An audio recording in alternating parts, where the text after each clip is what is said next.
미가야가 이르되 여호와께서 살아계심을 두고 맹세하노니 여호와께서 내게 말씀하시는 것 곧 그것을 내가 말하리라 하고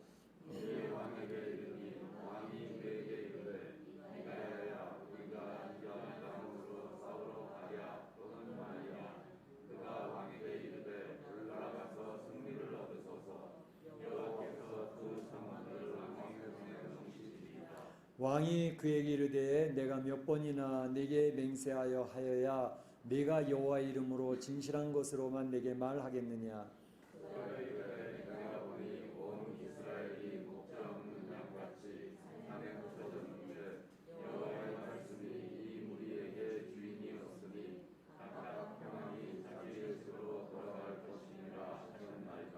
이스라엘의 왕이 여호사밧 왕에게 이르되 저 사람이 내게 대하여 길한 것을 예언하지 아니하고 흉한 것을 예언하겠다고 당신에게 말씀하지 아니하였나이까.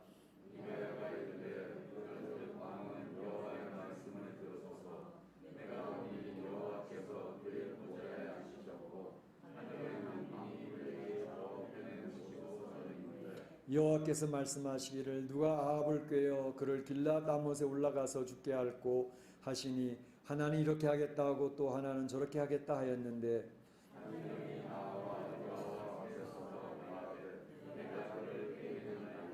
여호와께서 그에게 이르시되 어떻게 하겠느냐. 이르되 내가 나가서 거짓 말하는 영이 되어 그의 모든 선지자들의 입에 있겠나이다. 여호와께서 이르시되 너는 꾀겠고 또 이루리라. 나가서 그리하라 하셨은즉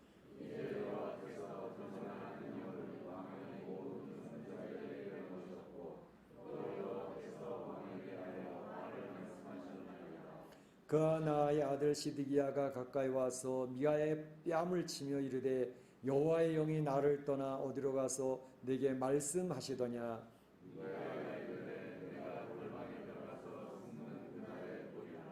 이스라엘의 왕이 이르되 미가야를 잡아 성주 아문과 왕자 요아스에게로 끌고 돌아가서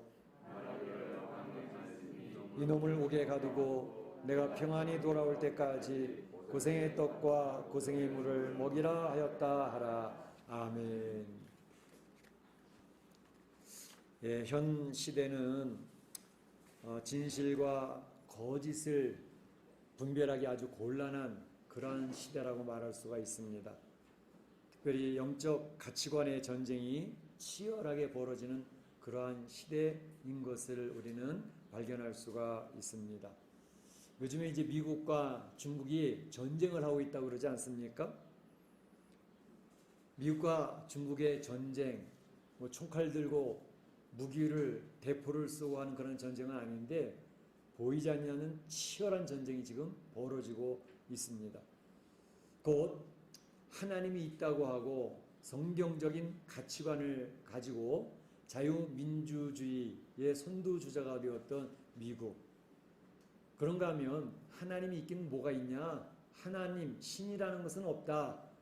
그저 유물론, 물질이, 눈에 보이는 물질이 다야. 라고 하는 공산주의 사상. 그래서 전체주의 국가가 되어져서 모든 국민을 국가가 통제하는 그러한 중공과의 그 전쟁이 지금 벌어지고 있는데 이것은 결국 가치관의 전쟁입니다. 굉장히 중요한 전쟁입니다. 심지어 지금 미국에서 대선 며칠 사람이면 성경의 내용도 바꿀 수도 있고 또 성경도 무시할 수도 있다라고 하는 그런 가치관의 싸움, 그것이 지금 대선에 적나라하게 드러나 있는 것을 볼 수가 있습니다. 바로 이러한 것을 보면서 영적 가치관의 싸움이 미국에서 지금 치열하게 드러나고 있고 지금 전 세계적으로도 하나님을 중심으로 한 나라와 세상을 살아갈 것이냐 아니면 사람을 중심으로 한 바벨탑을 쌓는 그러한 세상을 살아갈 것이냐 하는 이 싸움이 이 미국을 필두로 해서 전 세계의 그 가치관 전쟁이 벌어지고 있는 것을 볼 수가 있습니다. 그런데 미국이 이와 같이 어떻게 그렇게 무너질 수가 있었을까 하는 것은 지금 이 시대의 사조가 그렇기 때문에 그렇습니다. 언제부턴가 이 시대는 포스트 모더니즘이라고 그러죠. 모더니즘의 후기. 그래서 포스트 모더니즘이라고 그러는데 이 포스트 모더니즘의 사상과 철학이 전 세계를 지배하고 있고 특히 미국의 사상도 지배하고 있기 때문에 미국이 성경적인 가치관을 쓰레기통에 버리고 있는 그러한 시대가 되어졌다는 것을 볼 수 있습니다. 포스트 모더니즘이라고 하는 것은 그 중심 자체가 해체주의입니다. 권위주의를 해체하는 것입니다. 가정을 해체하는 것입니다. 교회를 해체하는 것입니다. 국가를 해체하는 것입니다. 그래서 그건 하나님 중심의 사상이 아니라 인간 중심의 사상인데 특별히 인간 중심, 인간은 뭐죠? 죄의 본성이 있다고 그러지 않았습니까? 죄의 본성을 중심으로 살아가자 이 말이죠. 나만 좋으면 된다는 것입니다. 그러니까 죄성이 자기 마음대로 표출되는 그러한 시대입니다. 그 죄성의 핵심에는 항상 교만이 있고 이기심이 있고 앙심이 있습니다. 포스트 모더니즘의 핵심은 앙심입니다. 내가 이렇게 힘들게 되어진 것은 바로 너 때문이야 합니다. 그래서 상대방을 제거시키고 상대방을 무너뜨려야 내가 되어진다는 것입니다. 그래서 이 세상의 평등도 기회의 공정 이런 평등을 이야기하지만 이제 이것은 점점 갈수록 결과가 평등해야 된다는 것입니다. 잘 사는 사람들 건 다 뺏어서 못 사는 사람 나눠줘야 된다는 것입니다. 그것이 앙심입니다. 내가 못 살게 된 것은 바로 너 때문이라는 것입니다. 그것이 바로 앙심주의, 해체주의입니다. 그래서 그러한 사상이 팽배하다 보니까 하나님 앞에 정직하지 아니합니다. 그래서 진실과 거짓은 무의미하다라고 얘기하는 시대입니다. 그러니까 진실이 뭔지 거짓이 뭔지 상관이 없다는 거예요. 성경적인 진리 그런 게 어디 있냐는 것입니다. 성경이 진리면 또 다른 진리도 있다는 것입니다. 그래서 진리는 상대적으로 얘기합니다. 이 시대에는 성경 말씀이 절대로 먹히지 않는 시대를 살고 있는 것입니다. 진실과 거짓의 구별이 없어지는 시대입니다. 그래서 지난번에 수요일 날에도 잠깐 말씀드렸지만 부도덕의 시대는 그래도 도덕을 인정하는 시대죠. 도덕을 인정하니까 부도덕이라는 것이 이제 개념이 생기는 거죠. 그러니까 율법이 있기 때문에 율법에 의해서 죄가 정죄되는 것과 똑같이. 근데 지금은 부도덕의 시대가 아니라 무도덕의 시대입니다. 도덕이 어디 있어? 진실이 어디 있어? 거짓이 어디 있어? 다 상대적인 거야. 라고 이야기하는 것이 포스트 모더니즘의 핵심입니다. 그러니까 성경의 진리를 더 이상 증거할 수 없는 시대, 그것이 미국에 자리를 잡아서 미국이 다 망가져버리게 된 것입니다. 바로 이러한 시대, 진실과 거짓을 도무지 분별할 수 없는 혼돈의 시대, 아방가르드라 그러죠. 모든 틀을 깨트려버리는 시대, 그 시대를 우리가 살고 있기 때문에 이런 현상들이 나타나는 것이죠. 오늘 본문에 바로 진실을 이야기하는 참선지자 미가야와 거짓을 거침없이 이야기하고 있는 거짓 선지자 시드기야와의 그 대결이 나타나고 있습니다. 그래서 오늘 이 시간에는 참 선지자 미가야의 모습을 살펴보면서 우리가 진실과 거짓에 대한 것을 한번 생각해보는 시간, 그래서 하나님의 메시지를 듣고자 하는 것입니다.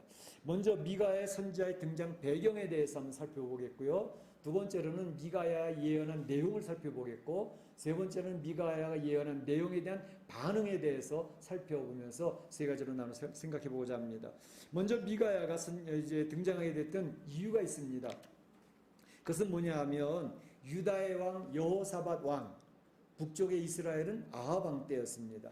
여호사밧 왕이 이제 등장한 3년 되었을 때에 여호사밧 왕은 북쪽의 아합 왕을 이제 방문하게 되었습니다. 방문해서 가서 이야기를 하는데 이 아합 왕이 여호사밧 왕에게 한 가지 이야기를 합니다.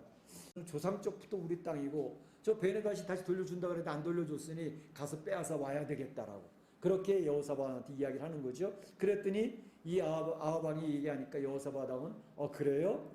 바로 당신이나 나나 형제가 아닙니까? 하지요. 뭐 당신의 백성이나 내 백성이나 같은 백성 아니겠습니까? 당신의 말들이나 우리의 말들이나 같은 말들 아니겠습니까? 가서 그거 빼서 오도록 하지요. 라고 이야기를 했습니다. 그런데 여기에서 여호사밧 왕은 그렇게 하기 전에, 우리가 결정하기 전에 먼저 할 일이 있습니다. 뭐냐? 그것은 먼저 선지자에게 이 길랏 라못을 찾으러 전쟁을 하러 갈 것인지 말 것인지 하나님께 여쭤봐야만 됩니다. 하나님께 여쭤보고 하나님께 응답하시면 그때 합시다 라고 이야기를 하는 거죠. 5절에 보면 청하건대 먼저 여호와의 말씀이 어떠하신지 물어보소서라고 이야기를 합니다. 이 여호사밧 왕, 나 유다의 왕이죠. 참 훌륭한 면이 뭐냐 하면 무슨 중요한 결정을 하기 전에 먼저 하나님의 뜻을 살펴보는 이 태도. 이 여호사밧 왕은 하나님께 축복받은 왕이었거든요. 그러니까 무엇인가 결정하기 전에 먼저 하나님 뜻을 살피는 그런 모습 속에서 참으로 여호사밧 왕은 훌륭하다. 하나님 앞에 축복받을 만한 왕이었다라는 것입니다. 뿐만 아니라 자기가 하나님 앞에 이렇게 신실하게 신앙생활을 하면서 그는 선한 영향력을 미치잖아요. 아합 왕이 뭐 하나님 제대로 믿는 사람이었습니까? 그 대충 무늬만 신앙인이에요. 무늬만 형식적인 신앙인이라고요. 그런데 그에게 영향력을 발휘하잖아요. 기도해야 됩니다. 하나님께 여쭤봐야 됩니다. 그러니까 아합 왕이 맞아 기도해봐야지. 그래서 그 같이 이제 선지자의 뜻을 묻게 되어졌던 것입니다. 아합 왕이 자기 땅에 있는 선지자 400명을 불러 모았습니다. 400명 불러 모아서 길랄 라못에 올라가서 싸울까 말까 이야기를 묻습니다. 6절에 그들이 이르되 올라가소서 주께서 그 성읍을 왕의 손에 넘기시리이다. 400명이 하나같이 올라가세요. 길랄 라못은 하나님이 아합 왕에게 다 붙였습니다. 주실 겁니다. 라고 이야기를 하는 거예요. 근데 그 얘기를 가만히 옆에서 듣고 있던 여호사밧 왕이 400명이나 되는 선지자가 일사불란하게 한 명의 다른 의견도 없이 동일하게 이야기하는 것을 보면서 여호사밧 왕의 영적 민감성이 작용을 합니다. 그러니까 기도를 하고 있는 사람은 영적으로 굉장히 민감합니다. 그래서 이거 문제 있다. 좀 이상하다. 어떻게 400명이 똑같이 이야기를 할까?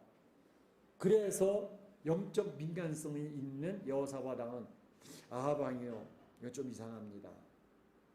더 물어볼 필요가 있습니다. 이 400명 말고 또 물어볼 사람 없습니까? 라고 이야기했더니 아합 왕이 얘기합니다. 하나 있긴 있어. 미가야라고 하는 선지자가 있는데 이 친구는 말이야 맨날 예언한다는 것이 좋은 예언은 안 하고 나한테 나쁜 이야기만 하기 때문에 내가 그를 미워해 라고 이야기를 하는 거예요. 그랬더니 여호사밧 왕이 이야기하기를 무슨 말씀을 그렇게 하십니까? 바로 그 선지자를 불러오십시오. 왕은 그런 말씀하시면 안 됩니다. 라고 얘기하는 거죠. 자기에게 좋은 말을 해주는 사람, 자기 듣기 좋은 말, 자기 듣고 싶은 말을 해주는 사람, 일반적으로 사람들은 그런 사람 다 좋아합니다. 내가 듣고 싶은 말, 당신 잘한다 그러고 칭찬해주는 그런 사람을 가까이 하고 싶어 해요. 그런가 하면 나쁜 말을 하고 좀 더 잘못된 것을 지적을 하는 그런 사람들은 옆에 있으면 괜히 기분 나빠합니다. 그리고 자꾸 멀리 하려고 합니다. 이게 사람들의 보통의 모습입니다. 그런데 여호사밧 왕은 그렇지 않다라고 이야기를 하고 있습니다. 바로 여기에서 우리들이 배울 것들이 있는 것이죠. 왕은 그런 말씀하지 마옵소서. 하나님 하시는 말씀을 들을 수 있어야지. 내가 듣고 싶은 것 듣고 나에게 잘해주는 사람만 좋아한다면 그런 사람은 잘못된 선택, 잘못된 결정, 그래서 실패하는 인생이 되는 겁니다. 라고 이야기를 합니다. 바른 말을 해주는 사람이 중요한 거지 듣고 싶어하는 말을 해주는 사람이 중요한 게 아니라는 말입니다. 바로 이걸 보면서 여호사밧 왕은 우리는 참 배울 게 있습니다. 여호사밧 왕 무엇은 결정을 하기 전에 먼저 하나님 앞에 엎드려 기도합니다. 내가 결정해 놓은 거 하나님 결제해 주세요가 아니라 하나님의 뜻이 무엇인지 그걸 알고 싶습니다라고 하나님 앞에 내 결정은 변경될 수 있습니다 라고 오픈시켜 놓고 하나님 앞에 기도하는 사람이 필요한 것입니다. 그럴 때에 그는 진실과 거짓을 분별할 수 있는 그런 은혜를 덧입을 수 있고 그래서 실패할 수 있는 실수할 수 있는 모든 것들을 최소화시키면서 승리하는 인생을 살 수 있게 됩니다. 우리 사랑하는 성도들이 그렇게 되시기를 축원합니다. 축복합니다. 두 번째로 할 것은 미가야 선지자의 예언의 내용입니다. 미가야 선지자가 예언을 합니다. 지금 아합 왕과 여호사밧 왕은 모든 선지자들 앞에 딱 앉아서 있는데 그때에 바로 모든 선지자의 대표격이 되어지는 시드기야 선지자가 있었습니다. 시드기야 왕하고는 다른 사람입니다. 바로 이 시드기야 선지자가 일어나서 이야기를 합니다. 제가 이 철로 뿔을 만들어 가지고 왔습니다. 이 뿔로 바로 아람의 군대를 찌르게 될 것이고 승리하게 될 것입니다. 라고 자신만만하게 시드기야 선지자가 이야기를 합니다. 모든 선지자도 그렇습니다. 아멘이요. 아멘이요. 그러고 대답을 하는 거죠. 그러니까 이어 올라가서 승리를 얻으시기만 하면 됩니다. 왕의 손에 붙일 것입니다. 시드기야 대표자가 이야기하는 것처럼 400명이 전부 다 박수를 치고 환호하면서 그렇다라고 이야기를 하고 있는 것을 볼 수 있습니다. 이런 상황을 보니까 모든 사람들이 그 말이 진짜인 것으로 믿을 수밖에 없는 상황이 만들어지고 있는 것을 볼 수 있습니다. 그런데 그것은 거짓 예언이었습니다. 아니, 어떤 면에서 그는 자기가 거짓 예언하고 있는 것조차도 모르면서 자기 스스로 이야기를 하다 보니까 그 자기가 거짓 예언하고 있는 것이 참인 줄로 자기 최면에 걸려버리는 그런 모습이 있는 것을 볼 수가 있습니다. 요즘에 이 세상 살다 보면 이거 진실이야, 거짓이야, 어느 게 팩트냐고 알 수 없는 그런 모습들이 너무너무 많습니다. 지금 미국 대선의 판을 보면서 여러분 그런 걸 느끼실 겁니다.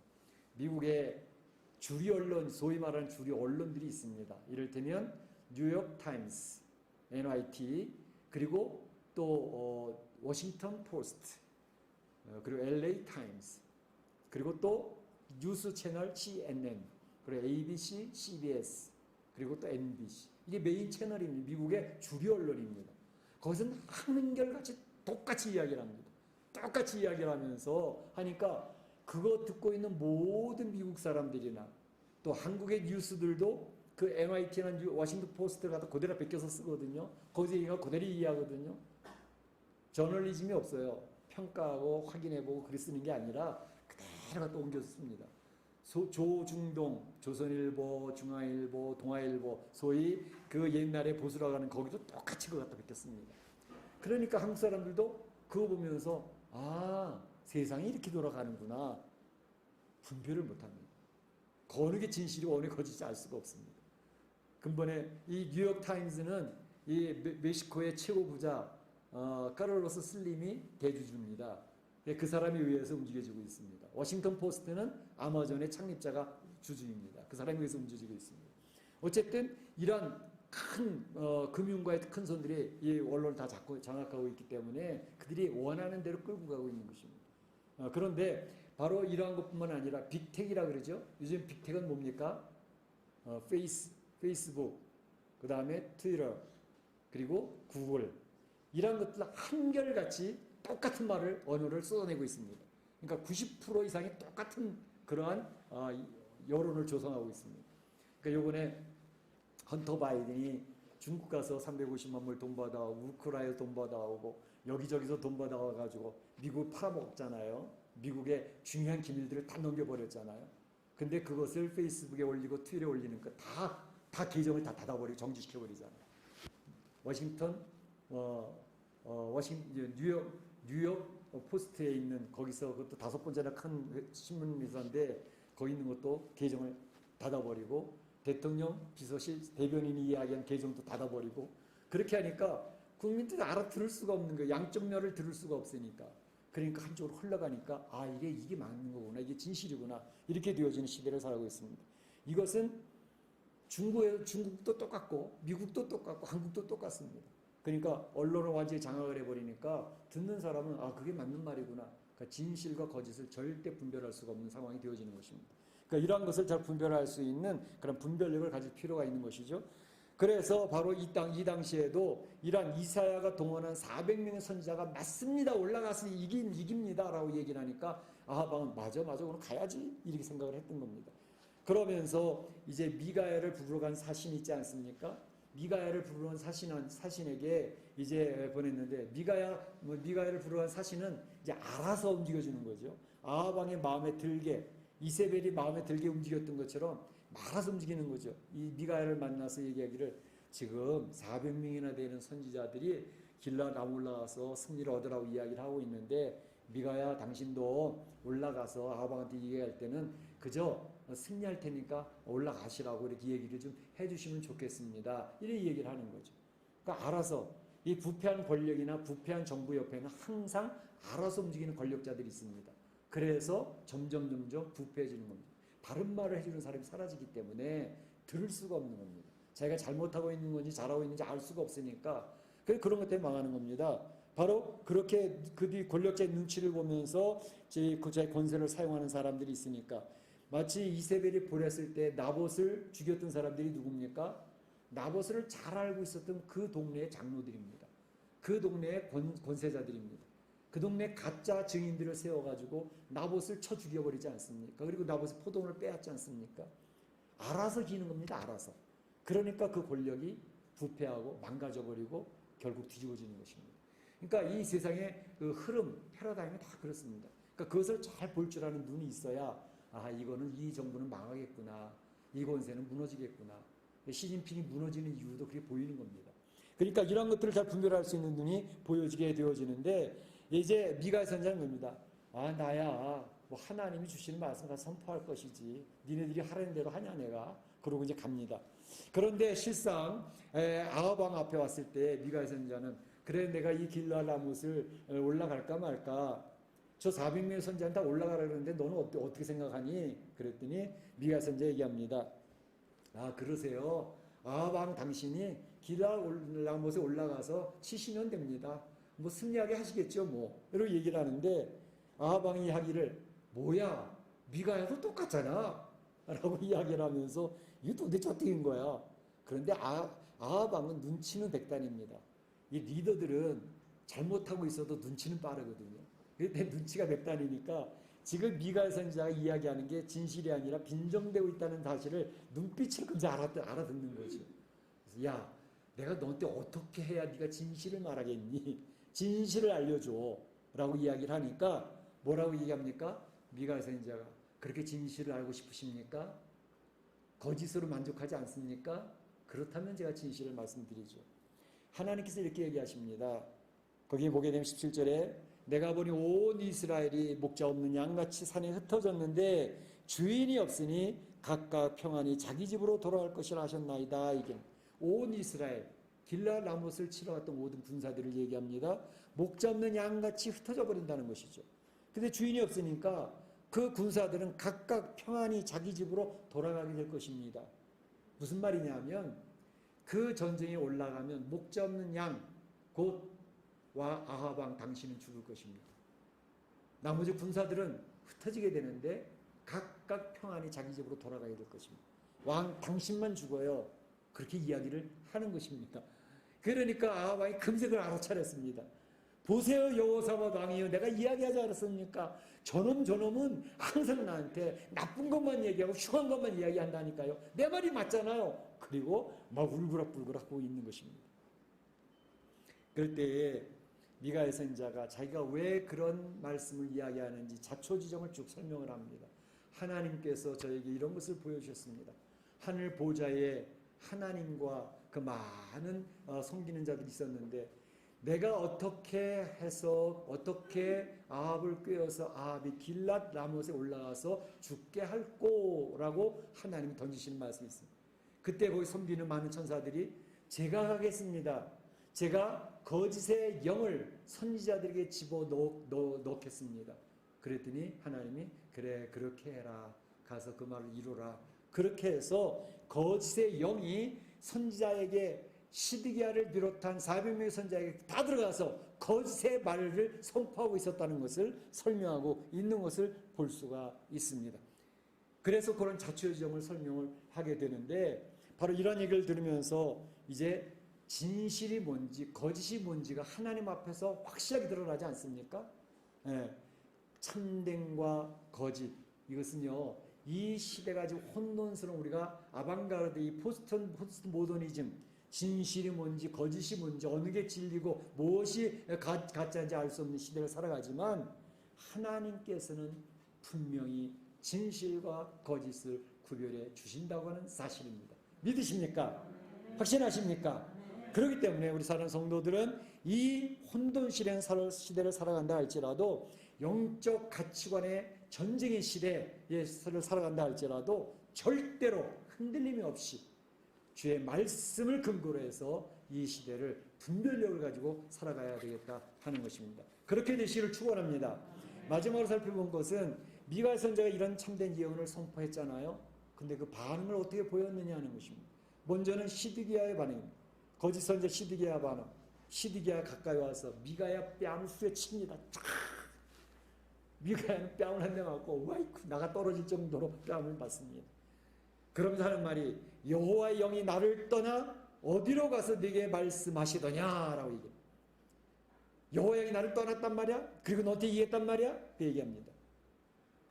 그랬더니 시드기야 선지자 가짜 선지자야 네가 골방에 들어가서 숨을 때에 하나님께서 너한테 진실을 이야기해 주실 거야 라고 이야기를 합니다. 그러니까 거짓 선지자가 더 펄펄 뛰고 더 달립니다. 진짜와 가짜가 있으면 어느 게 진짜인 것 같이 보여지죠? 가짜가 진짜같이 보여질 때가 많습니다. 그래서 가짜와 진짜가 구별이 안 되어지는 거죠. 이 거짓 선지자가 더 난리를 치는 겁니다. 내가 하나님 앞에 분명 예언을 받아서 지금 이야기하는데 너 무슨 뚝딱이 같은 소리야. 뺨을 치고 난리가 납니다.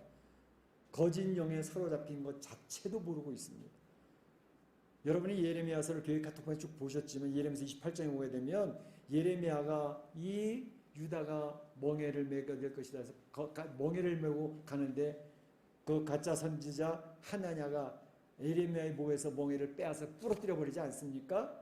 그것처럼 그때의 예레미야가 너 올해 안에 죽어. 그러더니 7월 달에 그 하나냐가 선지자 죽어버렸잖아요. 하나님의 말씀대로. 가짜들은 다 하나님 앞에 처벌받게 되어져 있습니다. 그러니까 거짓 선지자는 자기가 이러한 것을 들었을 때 하나님 앞에 회개를 했더라면 좋았을 텐데 그렇지 않았습니다. 아하방의 태도입니다. 아하방은 지금 이야기를 들으면서 자초정을 다 설명 들었잖아요. 하나님 나라에서 이러이러한 일이 있었어. 그러니 당신이 올라가면 길라에서 당신만 죽어 라고 이야기를 했으면 아하방이 어떤 태도를 취했어야 될까요? 회개하면서 하나님 잘못했습니다.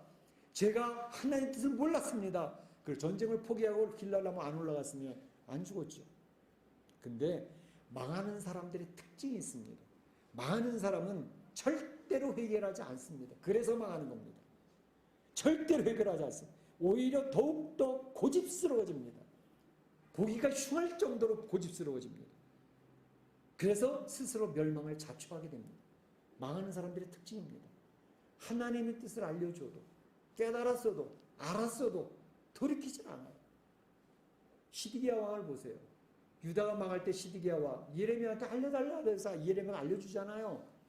당신 하나님 앞에 회개하고 바빌론 앞에 순복하면 돼. 그럼 살 길이 있다니까. 끝까지 말을 안 듣잖아요. 그래서 자기 아들들 자기 눈앞에서 죽는 거 보고 자기도 눈이 뽑혀서 개처럼 질질 끌려가잖아요. 망하는 사람들은 하나님 말씀을 들으려고 하지도 않지만 들었어도 듣고 깨달았어도 절대 회개하지 않는다는 문제가 있어요. 지옥 가는 사람은 그래서 회개하지 않는 사람들이 가는 곳이 지옥입니다. 천국 가는 사람은 잘못한 거 알았을 때 회개하기 때문에 천국 가는 겁니다. 다윗 왕을 보세요. 나단 선지자가 힘 하나도 없는 노인네거든요. 노인네 앞에서 그의 죄가 지적됐을 때 무릎을 꿇고 눈물을 흘리며 회개하잖아요. 하나님이 그걸 귀하게 여기셨던 겁니다. 우리 인생은 죄 지을 수밖에 없어요. 교만할 수밖에 없어요. 자기 생각대로 살 수밖에 없어요. 근데 하나님이 말씀 주시면 그 앞에 회개하면 됩니다. 무릎 꿇으면 됩니다. 잘못을 인정하면 됩니다. 근데 그걸 안 하기 때문에 지옥 가는 겁니다. 끝까지 말을 안 듣거든요. 고집이 얼마나 센지 모릅니다. 노년을 살면서 우리가 두 종류로 갈라집니다. 끝까지 고집을 피며 살아가는 노년이 있습니다. 겸허해지면서 자기를 돌아보며 살아가는 노년이 있습니다. 하나님을 믿는 성도들은 자기를 포기합니다. 그리고 자기를 내려놓습니다. 야곱은 그렇게 변하는 인물이 되어졌던 거거든요. 그러니까 자 이런 상황이 있는데 미가야는 어떻게 되어졌을까요? 미가야는 아하방이 그럽니다. 이놈을 목에 가둬라. 그리고 고생의 떡을 먹여라. 곤난의 물을 먹여라. 내가 돌아올 때까지 감옥에 집어넣어라. 그렇게 얘기합니다. 미가 선지자가 평안히 돌아오시기만 하십시오 라고 이야기를 하면서 그는 감옥에 갇혔습니다. 고생을 합니다. 먹을 것도 제대로 못 먹습니다. 예레미야가 하나님 말씀을 증거하다가 매를 맞고 구덩이에 던져진 것 똑같습니다. 여러분 마지막 때를 살아가는 성도들의 모습이 어떨 것 같습니까? 성도들은 신앙을 지키는 사람들은 사서 고생하는 사람들입니다. 좁은 길을 선택하는 사람입니다. 편한 길을 선택하지 않습니다. 예수님이 가신 길이 십자가고 예수님이 권면하신 것이 좁은 길 좁은 문이라고 얘기했기 때문에 결국 성도들이 가는 길은 넓은 길을 선택하지 않고 좁은 길을 선택하고, 넓은 문을 선택하지 않고 좁은 문을 선택하는 사람이 참 성도입니다. 그래서 예수님이 마태복음 16장 24절에 말씀하시기를 나를 따라오려거든 자기를 부인하고 자기 십자가를 지고 나를 쫓을 것이니라. 축복받고 부자 되고 권세 얻으려고 예수님 믿지 마십시오. 나는 하나님이 좋아서 나를 위해 자기 몸을 끊으신 예수님이 좋아서 예수님을 믿는다는 고백이 나와야 됩니다. 예수님이 나에게 어떤 길을 허락하신 나는 그 길을 가겠습니다 라고 하는 사람이 참 신앙인들입니다.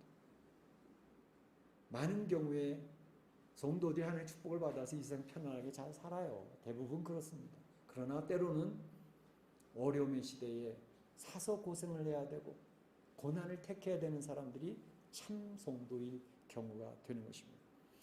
오늘 진실과 거짓에 대해서 살펴봅니다. 정말 이 시대 자체가 진실과 거짓을 분별해내기 너무 어려운 시대를 살고 있습니다. 혼돈의 시대, 포스트 모더니즘의 시대, 아방가르드의 시대를 살고 있습니다. 그런데 하나님은 때가 되면 진실과 거짓을 분명히 밝혀내십니다.